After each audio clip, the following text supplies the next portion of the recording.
জিয়াউর রহমানের অবদান আমাদের জন্য অনেক, চলচ্চিত্র লোকদের জন্য অনেক। উনি জাতীয় চলচ্চিত্র পুরস্কার উনি প্রথম ঘোষণা করেন এবং সরকারি অনুদানে নির্মিত ছবি করা এটাও জিয়াউর রহমান প্রথম করেছেন। জিয়া ফিল্ম সিটি কবিরপুর এটাও জিয়াউর রহমানের করা 900 বিঘা জায়গার উপরে উনিই করেছিলেন। আমি সবাইকে বলবো আপনারা ধানের শেষে ভোট দেবেন, তারেক জিয়ার হাতকে শক্তিশালী করবেন এবং গণতন্ত্র প্রতিষ্ঠার জন্য তারেক জিয়ার মতো একজন অভিজ্ঞ লোকের প্রয়োজন আছে।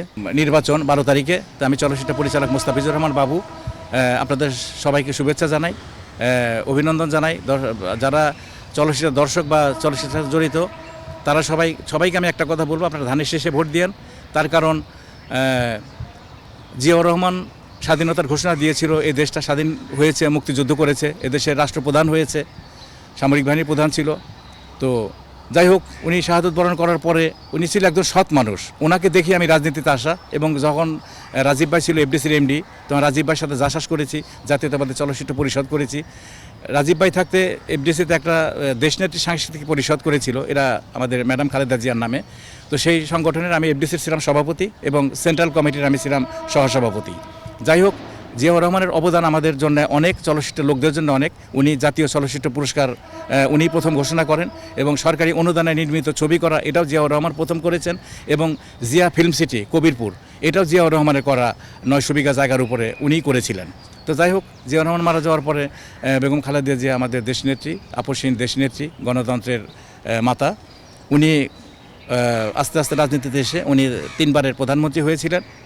তো ওনার উপরে অনেক নির্যাতন করা হয়েছে, ওনাকে বাসার থেকে, ক্যান্টনমেন্টের বাসা থেকে বের করে দেওয়া হয়েছে। ওনার একটা ছেলে তারেক সাহেব, উনি ছিল তখন লন্ডনে।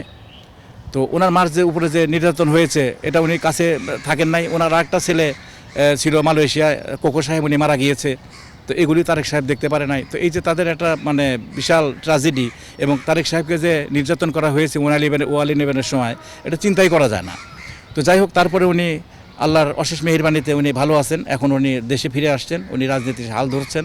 আমি সবাইকে বলবো আপনারা ধানের শেষে ভোট দেবেন, তারেক জিয়ার হাতকে শক্তিশালী করবেন এবং গণতন্ত্র প্রতিষ্ঠার জন্য তারেক জিয়ার মতো একজন অভিজ্ঞ লোকের প্রয়োজন আছে। যেহেতু উনি বাবা মার কোলে বসে উনি রাজনীতি দেখেছেন যে কিভাবে দেশ পরিচালনা করতে হয়, কিভাবে দেশ চালাইতে হয়। তো সেই হিসাবে আমি বলবো ওনার চেয়ে অভিজ্ঞ আর এখন কেউ নাই।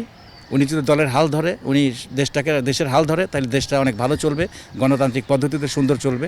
উনি যে 31 দফা একটা দিয়েছেন, এই অনুপাতে দেশটা চললে এই দেশটা সুন্দর একটা গণতান্ত্রিক দেশে প্রতিষ্ঠিত হবে, দেশের উন্নয়ন হবে, জনগণের উন্নয়ন হবে, আমরা ভালো থাকতে পারবো আর কি। তো দর্শকবৃন্দ, আপনাকে একটাই কথাই বলবো, আপনারা ধানের শেষে ভোট দিবেন, এটাই আমার আপনাদের কাছে চাওয়া।